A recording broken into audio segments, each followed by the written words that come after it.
Hey guys, welcome to the channel. This video was from Saturday after I spent the whole day filming for a client of mine, and I decided to go to Haulover Inlet just to check it out for maybe an hour. This was almost at the end of the day, and I was able to capture these awesome 4 yachts and one center console coming by.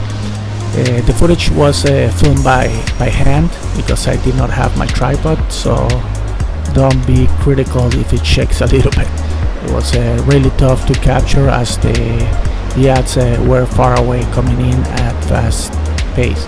So well, I hope you like the content and the video, and remember to give me a thumbs up on the video, and always leave a comment below if you can.